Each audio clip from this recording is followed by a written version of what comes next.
Sorry for the delay on this one. We had a lot of personal issues going on. This took a long time. This was originally recorded in May, of all places. As I said, sorry about that. We will try and be better in the future. Hope you guys enjoy, and we will be back as soon as we can. And thank you.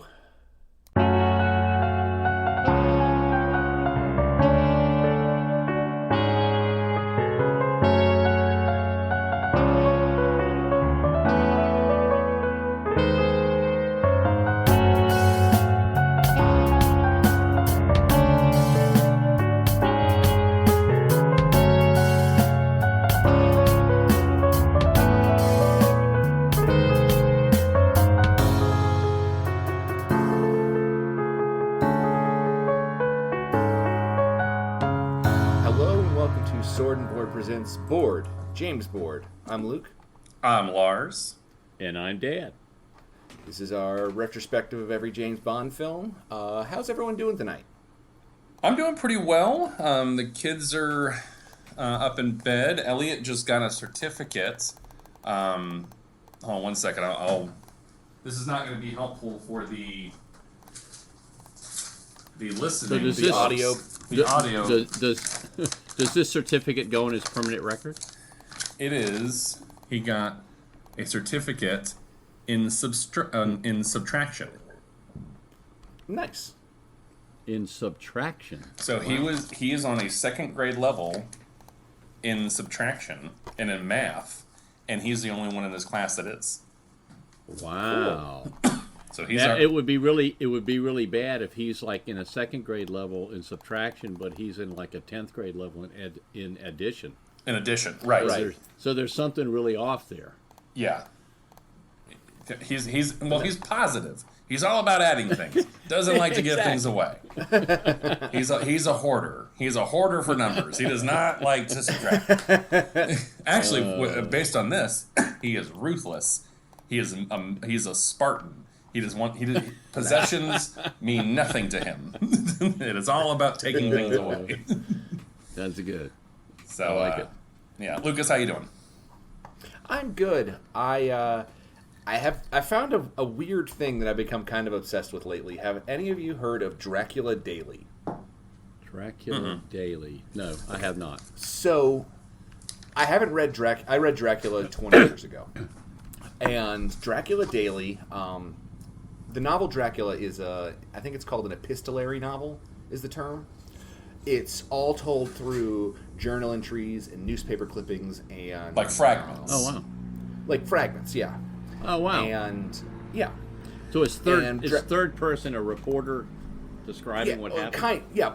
Kind of. And it's like from Jonathan Harker's diary as he's traveling. The diary of Jonathan Harker. A letter from and there's this person and a phonograph from this person. Right, it's not prose, it's in universe. Oh. Mm-hmm. So Dracula Daily, this guy, it's a newsletter, and this guy, because it's all journal entries and newspapers, they've all got specific dates. And it's a newsletter where you get that day's events of Dracula. And it started on May 3rd, and it goes till November. And so it just sends you that chunk of Dracula that happened on May 3rd, and then May 4th, and then May 5th. Like the actual words of it, like he's actually like taking the Bram Stoker novel and putting it into a newsletter. Exactly, you get like the event, you get the words of Bram Stoker's novel as they happen the day they happen in real life. Oh, so it's like real time. Yes, and it just started. If you're interested, I'll send you the link to it because it's a really cool way to read the novel. And it's kind of taken part of the internet by storm because it makes it so much more accessible, and the weird things that are from a 150-year-old novel that are just strange to think about now.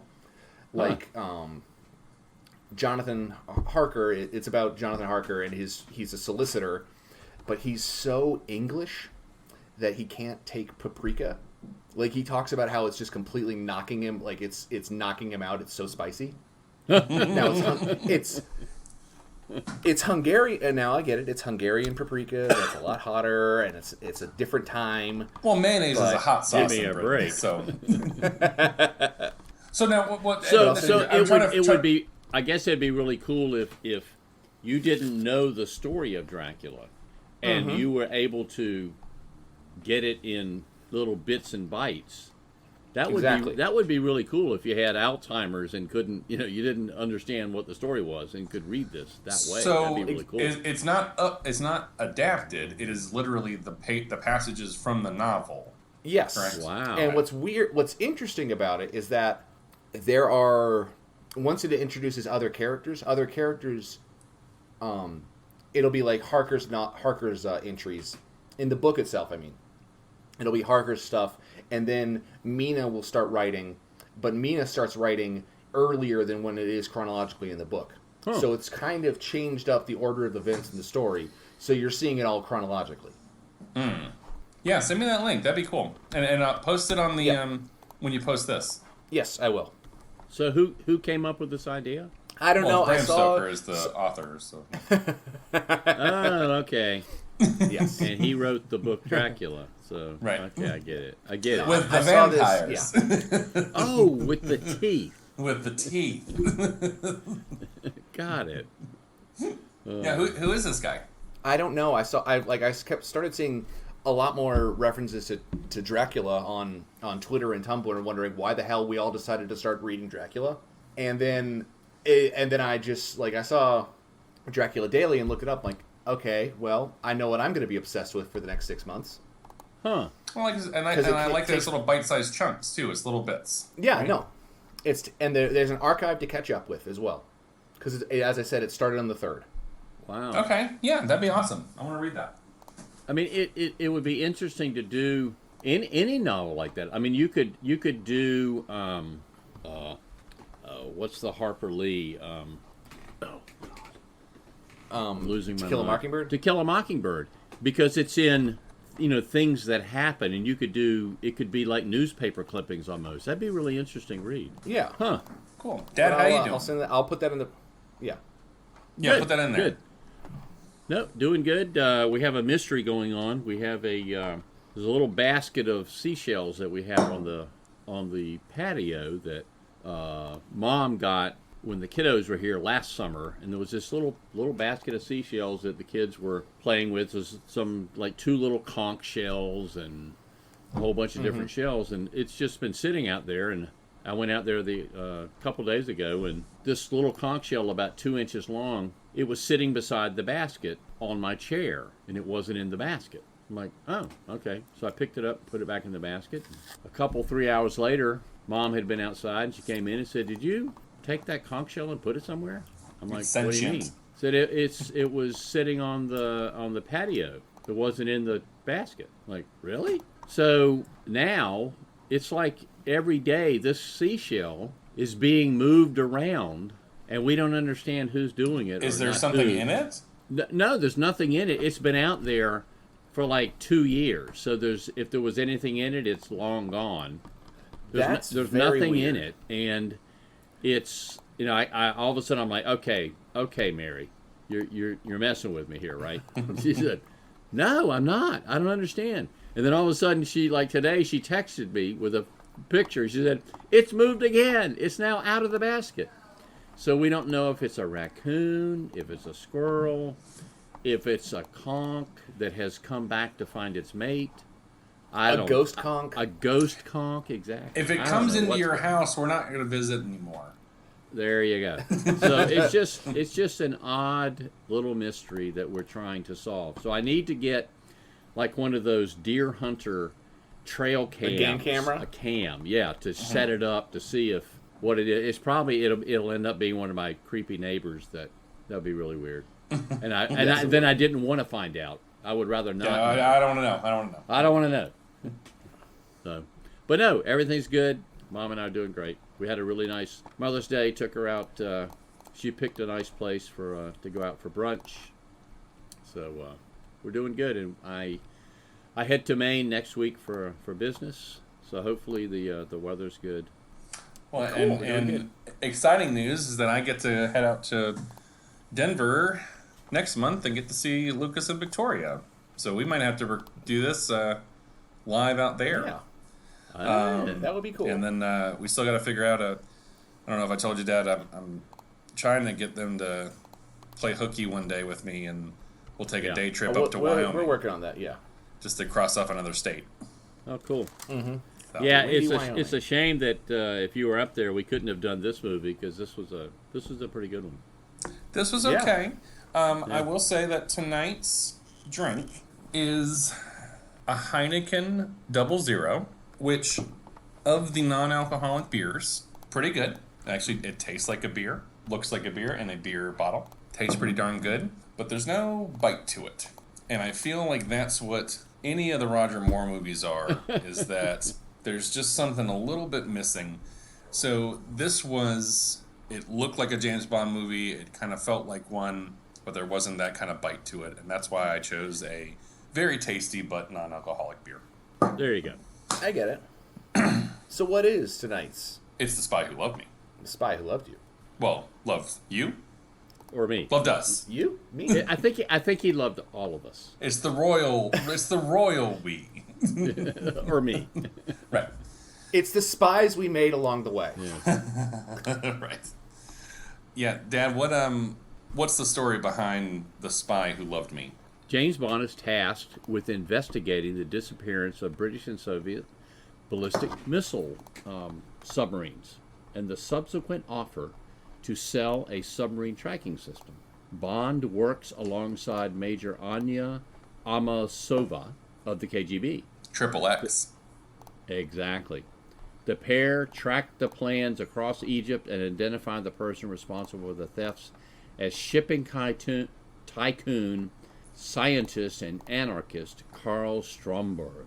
Bond and Amasova, Triple X, follow a suspicious tanker owned by Stromberg and establish it is responsible for the missing submarines. The submarine in which they were traveling in is also captured by Stromberg. Stromberg plans to destroy Moscow, New York, triggering nuclear war, and to then establish a new civilization. Bond escapes, freeing the submariners captured from the other submarines, and follows Stromberg to his headquarters, where he shoots the tycoon, and a torpedo destroys the base. Which doesn't really do this movie justice, but No. But that's the nutshell. yep. This is another. It's not as bad as, and I say bad here. It's not as clear of a remake of Dr. No as You Only Live Twice was, but this is very Dr. No, because it's the same. We're capturing Soviet and we're capturing Allied nuclear weapons. There's a mystery to try and find out what's going on with them. Mm-hmm. Side of fries, large Coke. Yep. And it's very 20,000 Leagues Under the Sea. As far Stromberg is very Nemo, very much Nemo. Stromberg is Nemo. He's also very Lex Luthor, because that is very clearly the Legion of Doom headquarters. Yeah, correct. Oh yeah, and yep. I read an article about them designing that whole thing. That I forget the designer that wanted to do his layer that comes up out of the water. That he didn't want anything angular. He wanted it all shapes and circles, and that's pretty much what this thing looks like when it comes up out of the water. It's very different looking. Mm-hmm. I gotta say, before we dive into everything, strongest Roger Moore outing so far, in my opinion. Agreed. I'm still, when it comes to Roger Moore, I could do with less, but I'm bum. But I just feel like this was definitely it felt the most like You Only Live Twice or Dr. No. It felt like a James Bond movie. The first two outings didn't really feel James Bond-esque. And this was his favorite movie, Roger Moore. He said of the I ones that he one. made, he said this was his favorite. Yep, I can see that. Yep. And before we get into all of this, I just wanted to say I wrote down after, I don't know, 3/4 of the way through it. This one, to me, the story almost was secondary, as it was just it was a really good James Bond experience. It was I really got it. There were exotic locales. It was really clearly done. There were great chase sequences that had nothing to do with the story. It was just a really cool James Bond experience that you could have basically plugged any story into. I mean, I don't think we saw the bad guy, or did he have anything to do with it until, what, 3/4 of the way through the movie?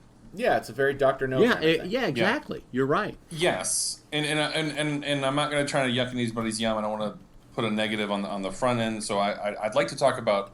I'm going to talk about the positives first because my glaring negative is just I just haven't connected with Roger Moore, but we'll get to that. But that opening ski chase, to your point, is incredible. It's awesome. That was really good. Oh, and I forgot. I hadn't seen this movie, and I don't think since I'd seen it in the theater in 1977. And when I started watching it, I remembered the ski chase, and when he goes off that cliff and the Union Jack's parachute pops open, the whole theater went, wow, that's awesome. I mean, 'cause I don't think anybody had ever seen anybody do something like that. It's really cheesy, and it's really awesome. Yeah, exactly. Yeah, oh, absolutely. Well, and it's the dumbest thing in the world. I don't care. I don't care. It's great. And the music is super cheesy too. It's like there's like kind of disco-y stuff. But then I also don't like get me on there's that but there's also this new theme that they've worked into it where it's like dun dun dun dun dun dun dun dun. I know. Dun dun dun dun dun. And then silence, and he goes off the cliff. And it was perfect. It was when he's leaving the ski chalet, when they're going to start chasing him, I don't know why I didn't wonder, why does he have that giant red backpack on his back? It's the parachute. But no, and actually there were reviewers that said, it's a shame the entire movie didn't live up to that awesome starting sequence. That it just, it just really, man, they nailed it. Yep. And I love this song. It's not the best, but it's up there. So what do you think is the best? Oh, Live and Let Die. Really? Yeah. Oh, wow. Because and this was the first song that the title of it wasn't the title of the movie. Right. Well, I like because on Her Majesty's Secret Service didn't have a theme song, like the first theme song, because that one didn't have it was just their music. This is one of the songs that you can listen to it and it's not a James Bond. It's just a good song. You can't really listen. It's just a good song. You're not a weirdo listening to a James Bond movie. It's the same thing with Live and Let Die. You can listen to Live and Let Die and it's just a great rock song, right? That's a big bombastic song. But this one is up there just because it's the. Yep. I don't know. I dug the song. So I hadn't seen it in a while. So these first 5 minutes, I'm like, okay, here we go. This. I can see how this series has gone on, because if this is the movie that I'm going to watch, this is going to be pretty kick-ass. So yes, great chases, great jet setting. We're in exotic locales. The disco music for the James Bonds. Yeah, I'm kind of didn't like that. But hey, it was 1977. I think has a really cool car. I will say that with the caveat, it's a cool car because it's also a submarine. Yeah. That car chase goes on excruciatingly long. I've been thinking about this with a lot of movies. Car chases tend to go on too long. They should be a lot shorter and punchier, and they don't need to be milked. Have either of you seen the? It's a Hayao Miyazaki movie, The Castle of Cagliostro. No, I have not. It's an anime. It has the best car chase I have ever seen in a movie, hands down. Wow. It's incredible, and it's super short. It's long for car as it's not as long as this one, but it's really punchy. The action's done well. It's filmed great. It can be filmed great because it's an anime, but it's a very tightly done thing. This just goes on forever. Yeah. I just watched The Batman, which was really good. Yeah. There's a car chase in that goes on forever. Yeah. Well, you almost forget that you should be excited. Yes. Or who is who is he chasing? Who's chasing who? Or where are they going? Yeah. That's your favorite car chase, Lucas. Dad, what's your favorite car chase in a movie? Bar none, and I rate every car chase against Bullet. Well, it's just because it's so tight, Steve McQueen did the driving. The noise, the sound of him shifting, every cut was perfect. Other than you saw the VW going down the hill 3 or 4 times from different angles, but other than that, I rate every car chase against that one. And this one, you're right, Lucas. It had its elements. It was just way too long. Mm-hmm. And see, for me, my favorite's Ronin. That's a good one too. I haven't seen that in forever. That's a good one. Now, but it's because the camera's at the bottom.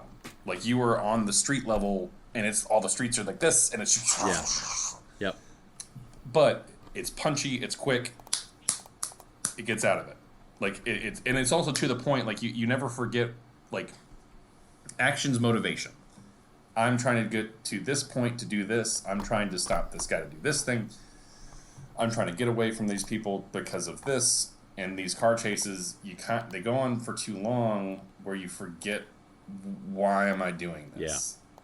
Yeah. Right. And I mean, they could have cut this car chase in half and because the end of it was awesome. I mean, when that Lotus goes into the water and turns into a submarine, I can remember watching that going, wow, that's incredible, because it looked real.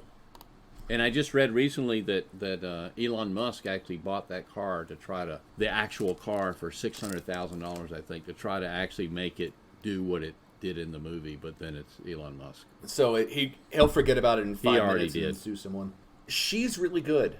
She is a really good counterpoint. Yeah. She's a really good Bond, because she's Bond. She is Russian Bond. Yep. She's not just a really attractive woman. That she's not the what's her name in the nuclear scientist. Yeah, exactly. No, she was Christmas actually Jones. yeah. She's Thank you. She was very smart.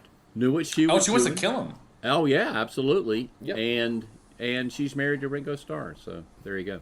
I like. Yes, she's great. I like that there was a big plot that I can kind of understand. I got what was happening, and I understand. Also, it wasn't like the bad guy plot was tacked on at the end. I felt that was my problem with the Golden Gun, is that it was a small story, and then also I'm going to have a space laser. I guess I'll have a solar laser. Whatever. Yeah. This one from the start was a big bad guy plot, and I liked it because the plot didn't get in the way. No. Right. I will say though, my problem with Roger Moore and what it doesn't help elevate this movie higher is him, and it's because I'm watching a thriller, right? Like, this is a James Bond thriller. Like, these are action movies. And when he's so jokey and, like, just whatever, if you don't care what's going on, or if you're not afraid of what's going on, then why should I be? And then why should I care if, when Jaws is trying to open up the telephone van and he's making jokes like, hey, you should try to go in reverse. Like, it completely releases all the tension. He milks the key thing for so long. Yes. Yeah. So that was a problem for me. He's also like this because he's joking around. Like, the sex scenes really seem perfunctory. Well, he just seems kind of disinterested, and that might be the sign of the times. They sort of always are in a roundabout way. Like, they're there to establish that James Bond is cool. Right. There was one moment though that he actually was James Bond in my mind, and they're in Egypt, and he uses the woman as a body shield. Like, there's people that are shooting at him, and he puts her in front of him. Yep. And he just throws her away. Yep. And he never checks on her again. He couldn't give two shits about her. I wrote down, wow, was he ruthless? That was perfect. That was great. There's that, and then like 5 minutes later, he's got the guy the guy's holding him by his tie, and he, where's the guy's name? And he gives him he tells him where he is, and then he kills him. He knocks the tie out of his hand, and he drops to his death. Yeah. It's perfect. That was great. That was actually like, oh, there's James Bond. But then he gets back to, hey, I'm James Bond. You want a drink? Blah, blah, blah. The other thing that I kind of rolled my eyes at, when they played the Lawrence of Arabia music when they're walking through the desert, it wasn't as awful as when I know we're going to get to Tarzan yell. I'm waiting for Tarzan yell. But come on, that's Spaceballs. Mel Brooks did that shit. I will say this one, to me, this one brought back the whole exotic locations. They did broad, sweeping vistas. I really thought the whole view of when they were at the pyramids and how they were filming it when all the tourists were there watching the show, like at Stone Mountain almost, that kind of, watching that show. Yeah.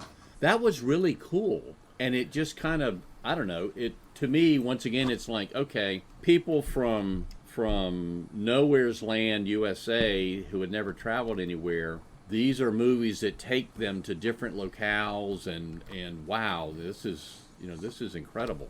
That was pretty cool. Yeah. The whole Lawrence of Arabia thing was kind of hokey, but I don't know. I just thought that whole thing was kind of cool. The trek across the desert. Oh yeah. Yes. Walking in and amongst the ruins. That was really cool. But once again, what did that have to do with the story? It's cool. That's what it's You're cool. right. Absolutely right. It's a James Bond movie. It's cool. Yeah. Yep. And this was the first time where it actually felt cool. Yep. His other two, I didn't feel cool. Yep.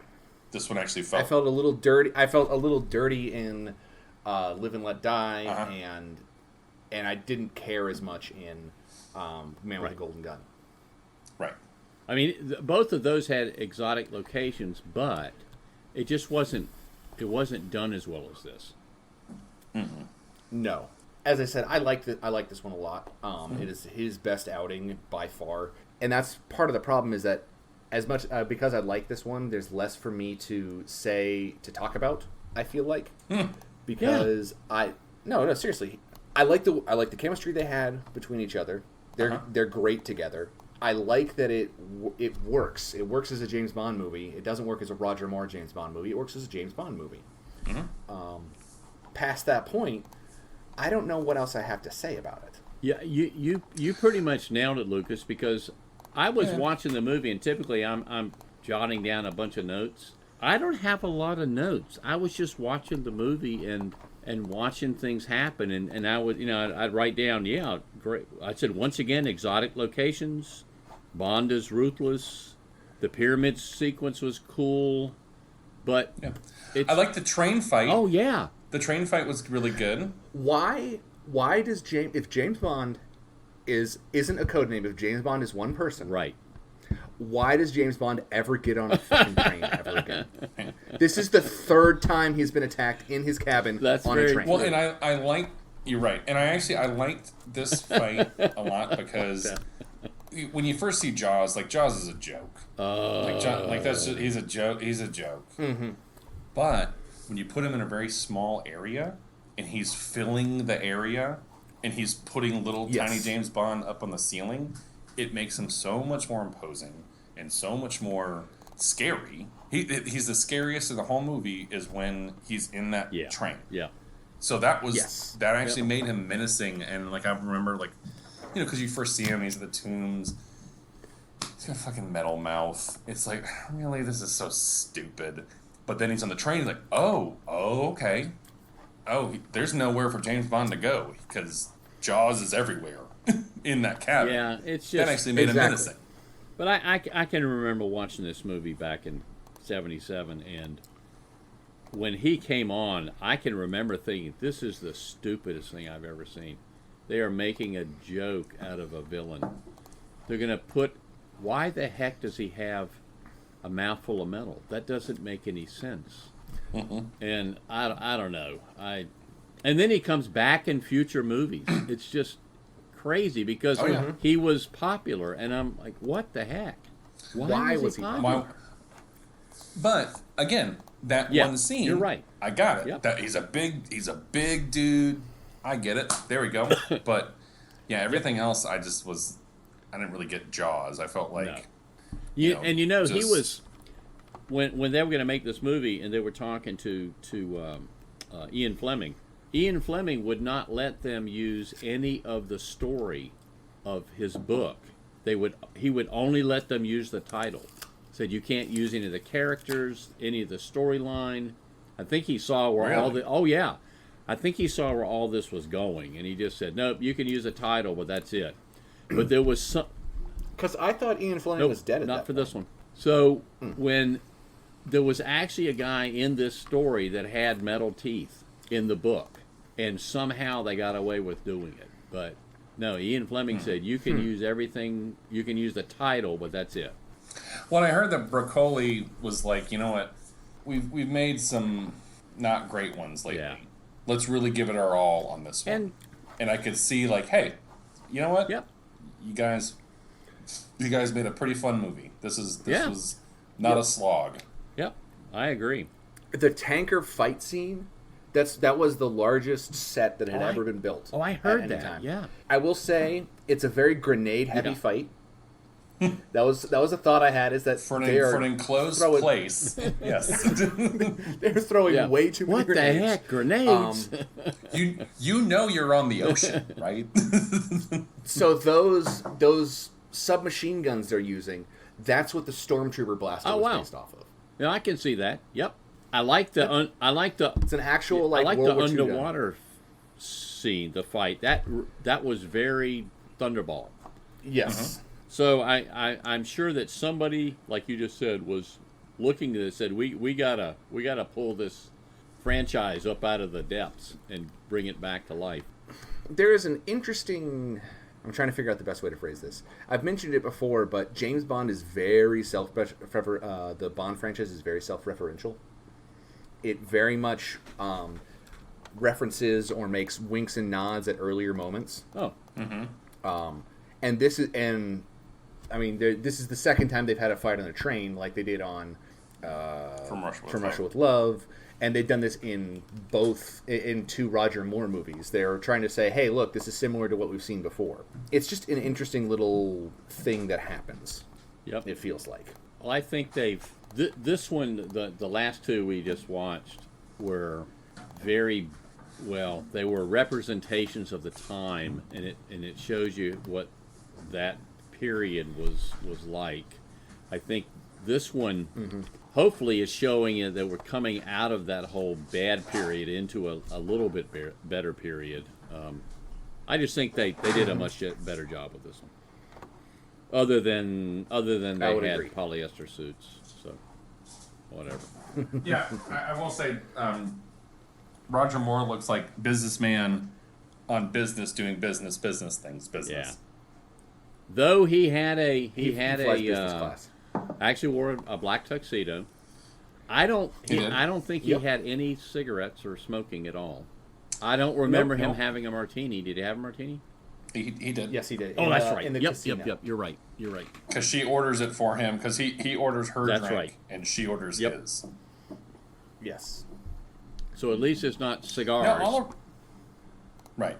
All around, this was surprising. It was. Yes. This was, especially after the 1-2 punch of the last two Roger Moore movies. This one was, hey, okay. I was definitely second guessing my recommendation to you, Lucas, that we do this. No, I very much enjoyed this one. I was very surprised. I actually watched it this morning. I had never seen this one before. This is one I had not seen. I had seen references to it. I had seen the Legion of Doom headquarters. Right.